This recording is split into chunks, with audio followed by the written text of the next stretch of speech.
Welcome to In Focus with Silvana Pavlovska, independent journalist. Recently, we started an academic paper recording, and we completed part 1 of that same paper.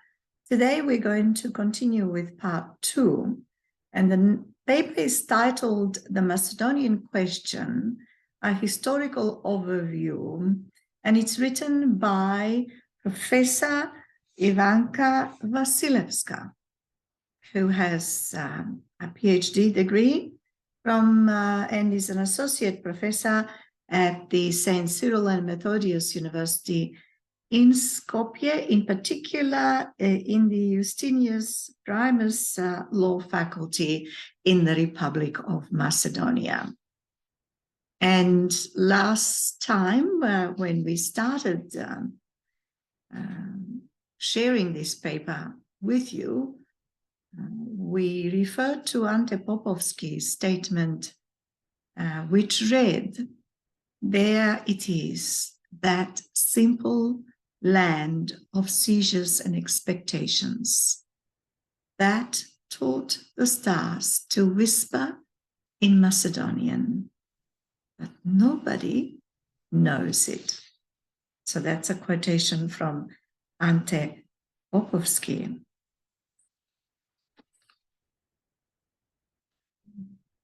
Okay.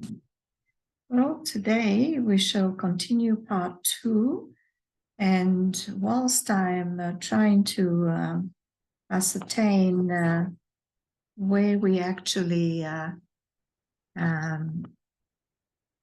ended last week's recording,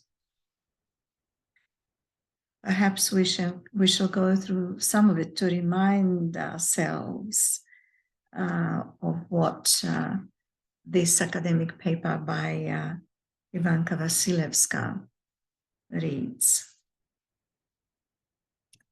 So I shall refer to the following paragraph.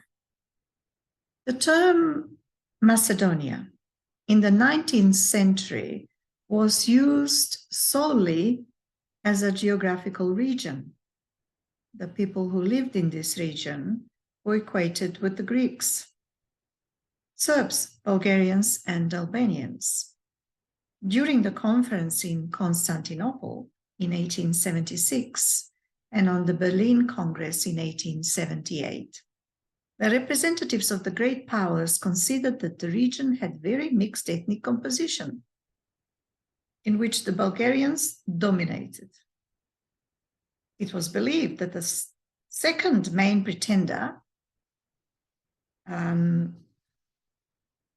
it says, that the second main pretender is Greece, while Serbia held a weak third place.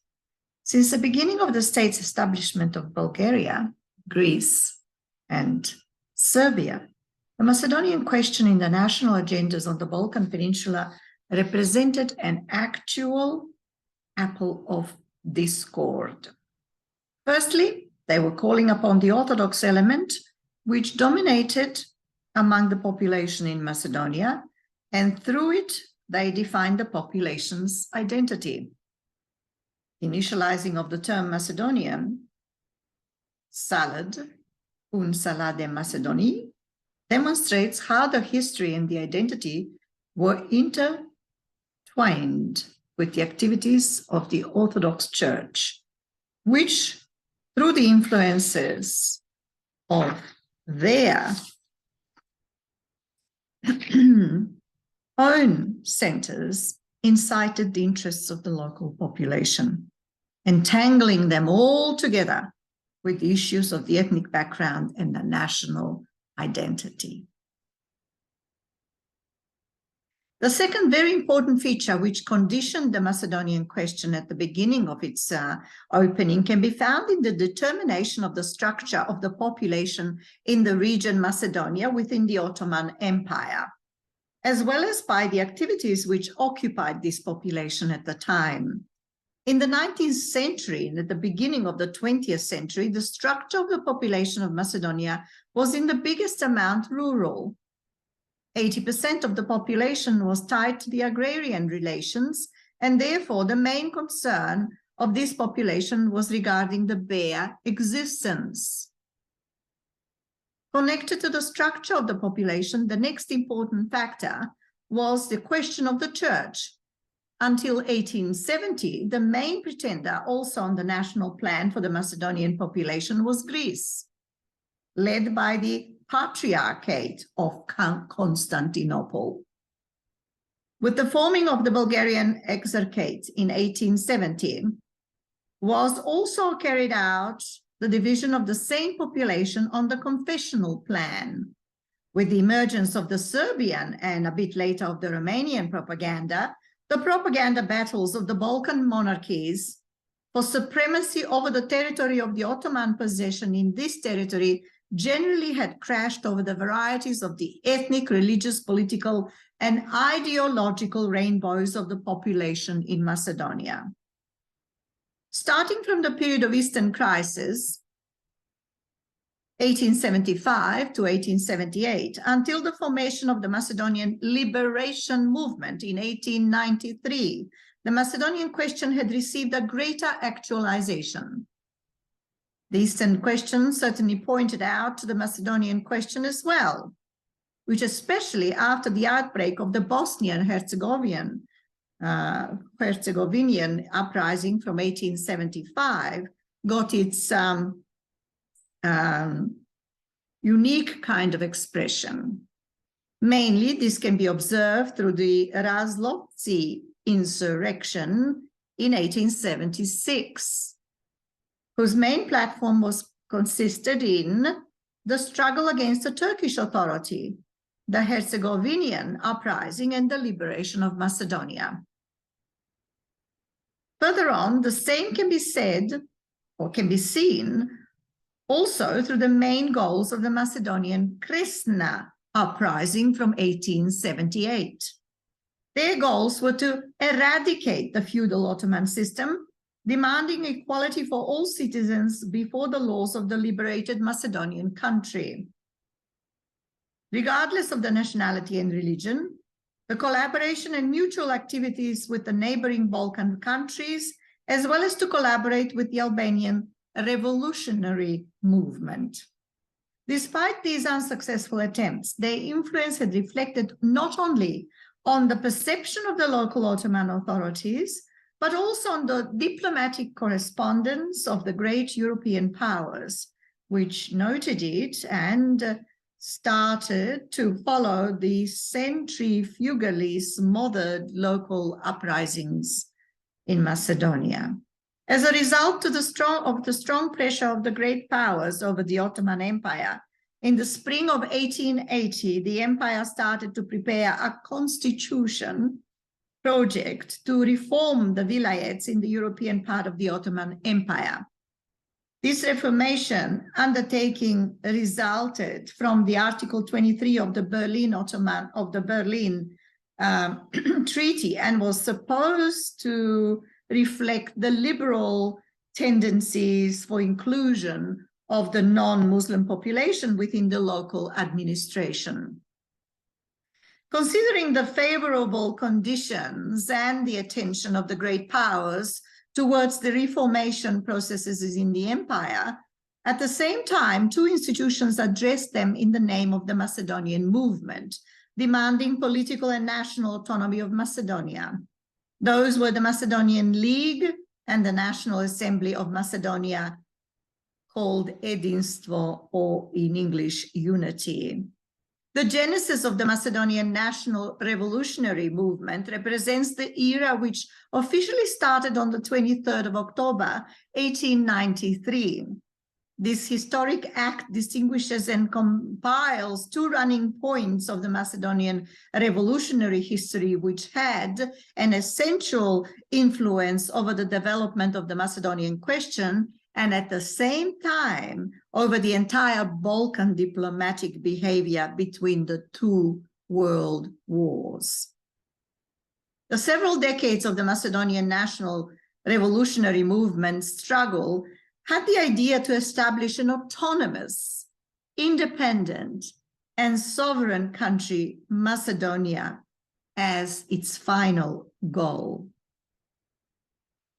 With the emergence of the Macedonian Revolutionary Organization, or MRO, as it's known, in 1893 in Salonika, its foundational goals were set mainly towards the struggle for gaining autonomy for Macedonia under the suzerainty of the Ottoman Empire.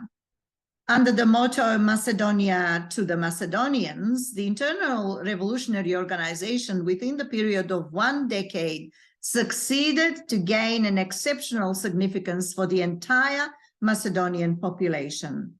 Its political platform did not take in its regard the aspiration of the Balkan neighbors, nor the geostrategic interests of the great powers, thus challenged everyone altogether around the future of the Macedonian question, which above all did not favor the interests of the neighbors. All this later appeared to be fatal not only for the organization, but also for the destiny of Macedonia. The emergence and the eventual success of the political separatism for the Balkan monarchists meant losing the possibility to appear before the European opinion, I beg your pardon, as the only protector of their compatriots in the Ottoman Empire. And along with that was the inability for them to realize their own conquering intentions. Exactly for those reasons, all of them, but not together, on one way or another, wanted to destroy the Macedonian revolutionary movement. In this sense, Bulgaria did the most. Bulgaria, calling upon the historical background, felt most challenged regarding the resolving of the Macedonian question. This country was constantly adopting the Macedonian question as it was its own and equated it with the Bulgarian question, developing a platform for liberation of its Bulgarian brothers. By the end of the 1894, the country's mechanism successfully infiltrated and changed the appearance of the autochthonous Macedonian revolutionary movement. The instrument which served for this intention was the Supreme Macedonian Committee in Sofia, which was created by the Macedonian revolutionary activists, but soon it was brought under the control of the Bulgarian military circles. Through it, Bulgaria aimed to repress the Macedonian movement and to take over the entire administration over the Macedonian revolutionary activities. Such dualism and the struggle for supremacy between the two centers apparently complicated the organization of the Ilinden uprising, which, despite the other factors, and especially after the assassination of Goce Delchev, started in 1903, and for a very short period of time was cruelly crushed by the Ottoman military forces.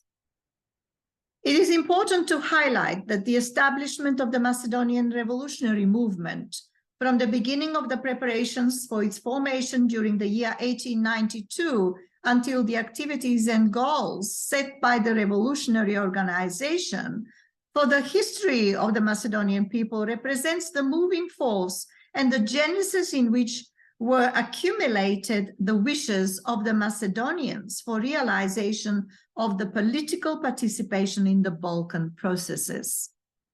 Even more important is that with this act, the Macedonian revolutionary movement gained organizational and meaningful nature, which in the following historical phases will lead the movement throughout numerous dramatic temptations, polarizations, and internal clashes.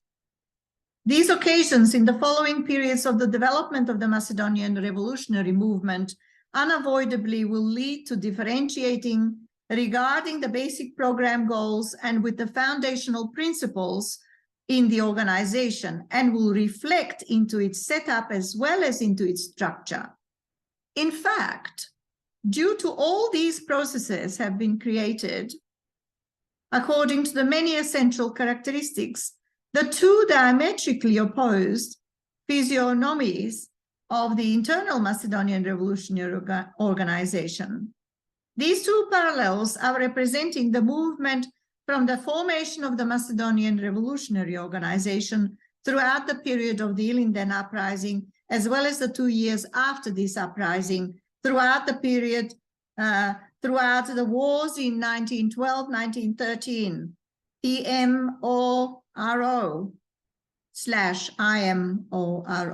and the movement before the beginning of the Balkan Wars until the period of the beginning of the World War II. The National Revolutionary Movement, or MRO, defining the goals and values of its striving, as we already mentioned previously, since the beginning of its establishment, has put on its agenda the resolving of the Macedonian national question through formation of the Macedonian state. This meant that the struggle started with the preparations to attain the sovereignty on the entire territory of ethnic Macedonia. This struggle essentially conditioned the organization. It conditioned the existence of MRO to be defended from the external breaches into the sovereign principles of the organization, as well as from the internal streams which could serve in favor of the foreign intentions and influences.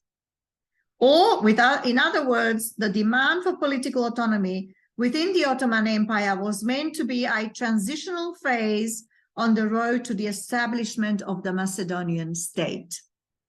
This imperative was most explicitly expressed by the great revolutionary activist Goce Delchev, who said, "Whoever wishes to merge Macedonia to Bulgaria or Greece can be considered as a good Bulgarian or Greek, but not a good Macedonian." After the determination of the fundamental aims of the organization in 1893 and 1894, and after the establishment of the Central Macedonian Revolutionary Committee, the revolutionary wave gradually spread itself among the Macedonian people, therefore pointing out to the necessity of convocation of a second Congress of MRO in Salonika, on which the character of the revolutionary fight was said to be determined along with its strategic goals, as well as to find solutions for the questions regarding the organization, ideology, and program. At the Congress in Salonika in 1896, was determined that the name of the organization will be Secret Macedonian Odrin Revolutionary Organization, or TMORO, and important decisions were made which directed the road ahead for the Macedonian revolutionary movement. With the making of that decision to form the Emigrant Representative Office of TMORO, or TMORO, in Sofia, the foundation was laid for diplomatic activities of the organization. However, this action, in fact, will bring the destiny of the revolutionary movement into the hands of the Bulgarian irredentist politics, which intended, with the use of the Macedonian immigration in Bulgaria, to infiltrate into the revolutionary circles and to displace the base of the Macedonian national liberation movement. The second very important moment in the history of MRO was the starting of the Ilinden uprising in 1903. Although the uprising started in exceptionally unfavorable conditions in organizational sense, it is an exceptional historical moment in the history of the Macedonian people. The Ilinden uprising became a strong inspiration among the people regarding the essence of the struggle for creating a national statesmanship. With the beginning of the revolutionary activities of the uprising, the Central Committee of IMORO, through the Immigrant Representative Office of the organization, sent a declaration to the European capitals with which, among the other things, called on them to advocate before the Supreme Porte in Constantinople for giving autonomy to Macedonia, according to Article 23 from the Berlin Peace Treaty. The demands were: 1. Autonomy for Macedonia with a general governor independent from the government of the Ottoman Empire in the performing of the function. 2. International protectorate for autonomous Macedonia. 3. Collective international control with broadest rights to use of sanctions as a secured guarantee for efficient protection. Despite the several months of battling, the Ilinden uprising was stifled in blood by the Ottoman military forces. Because of the great losses which were suffered by the organization, on the 10th of December 1903, it officially announced the cessation of the revolutionary fire. The meaning of the Ilinden uprising for the history of the Macedonian people is invaluable. It signified the Macedonian national need to form its own state, but also showed the layout of the forces within the organization itself, in which could be powerfully felt the signs and the influence of the Bulgarian irredentist conspiracy. Therefore, after the stifling of the uprising, the members of the organization began again with new efforts in the process of renewing of the vital organs of the organization. However, in this period, we'll also come to deep internal discrepancies or differences regarding the essential questions of the liberation movement, wherein two streams were clearly distinguished. One of them stood for acceptance of a more democratic structure and methods of the functioning of the organization, the troops of the organization to be brought in a defensive position and to preserve the people and the activists from the brutal repressions. The other stream considered that the exactly opposite should be done, to revise the decisions from the Rila Congress from 1905 and to disband the organs of IMRO elected at that time, to inspire the activities of the troops, and which is in the most direct opposition to the decision from the Rila Congress, the tasks of the organization to be equalized to the tasks of the exarchate of the Bulgarian country. This second stream succeeded to impose itself into the Macedonian revolutionary movement, and after a certain period of time, caused the movement to fall under the complete Verkhovist influence of Todor Alexandrov. As a result of the fierce response by the Ottoman government to the Ilinden uprising, under the pressure of the British public and with an intention to reinforce its place on the Balkan, Great Britain in September 1903 started to perform an intense pressure over the Ottoman Empire to improve the life of the local population in Macedonia. For this goal was developed the Mursteg reform program from 21st of September 1903. With the Mursteg agreement, the Russian Tsar Nicholas II and the Austro-Hungarian Emperor Francis Joseph, driven by their interest in the Balkan and aiming to maintain the status quo regarding the Ottoman Empire, tried to improve the situation in Macedonia. The Mursteg program of reforms was composed of 9 articles in which, with the General Inspector Hilmi Pasha, will be taking accounts for the needs of the Christians, will perform surveillance to the implementation of the reforms, and will point out 2, if the local authorities do not respect the law. It was also projected the introduction of a gendarmerie or police, which would be considered by the foreign general and officers. Yes, a police force which would be consisted by the foreign general and officers. The Ottoman Empire had to start with rearranging of the administration and judicial system, which at the same time was supposed to be opened for admission to the Christians.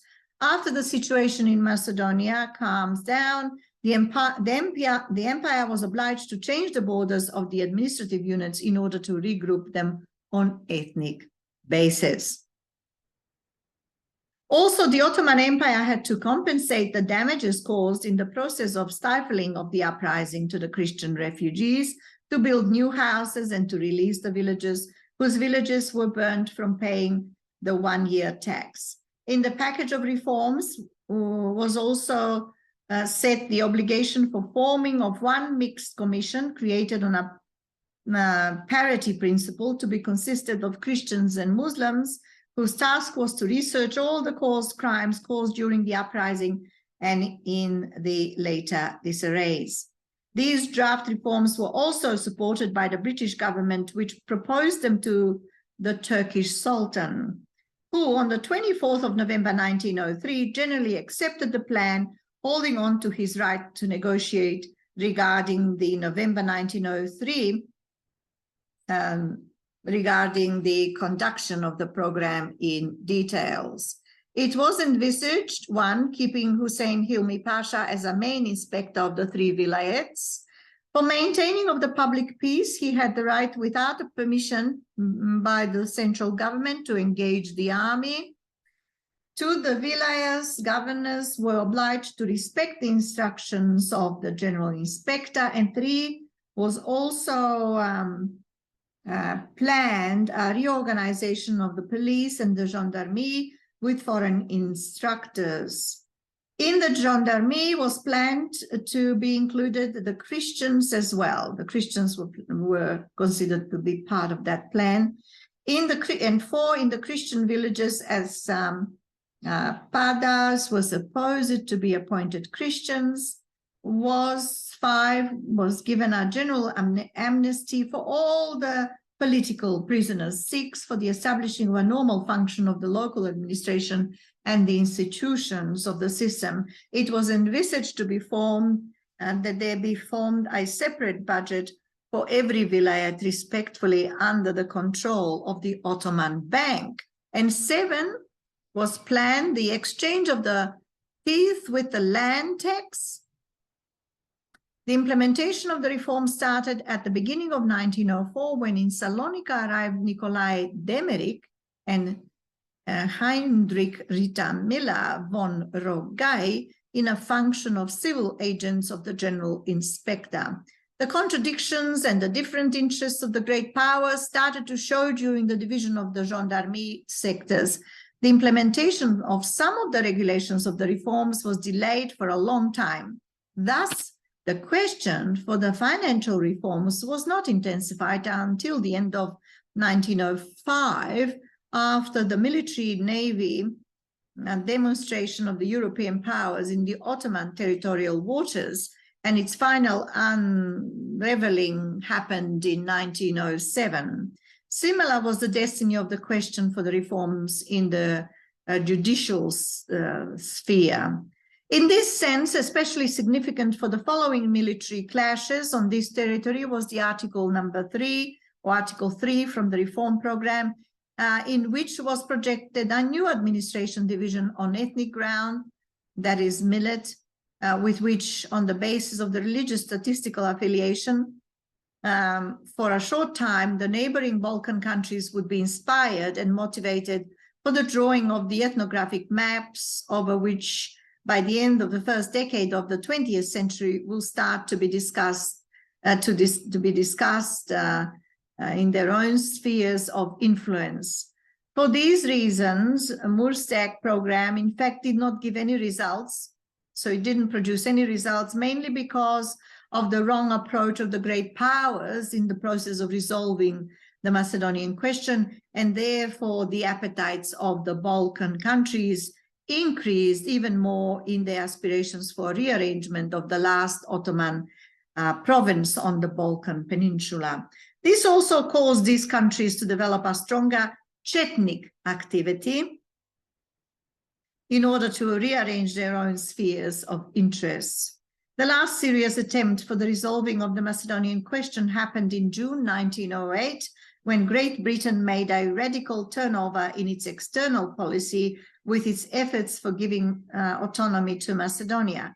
During the meeting between the British King Edward and the Russian Tsar Nicholas II in Reval on the 9th and 10th of June 1908, the British side offered a new solution for Macedonia, which meant for this region to gain autonomous administration management. Also, a detailed plan was presented for its pacification. However, the outbreak of the Young Turks Revolution stopped the realization of this project. Besides, the realization of this plan encountered the resistance of the Austro-Hungarian Empire and also Germany. On the English-Russian meeting held in Reval in 1908, at this meeting, they discussed the giving of the autonomy to the last Turkish province on the Balkan, and that was the country of Macedonia. This secret meeting of the Russian Tsar with the English king has set in motion the reactionary streams in the Ottoman Empire, which several months later in Salonika started the Young Turks riot. And this historical movement will cause the crack between MRO and the Supreme Committee to become even deeper. Therefore, after the failed attempt to integrate the organization in the negotiations with the Young Turks, the Macedonian revolutionary Jane Sandanski will form the National Federative Party, which was set in the concept of forming of the Macedonian country within a South Slavic or Eastern Federation. I think we shall end part 2 here now and continue with part 3 in our next episode of In Focus with Silvana Pavlovska. Thank you for being so attentive. And may I just remind you again that part 1, which we've already recorded, and this is part 2, is related to an academic paper written by Ivanka Vasilevska, who has a PhD and is the associate professor at Cyril Methodius University in Macedonia.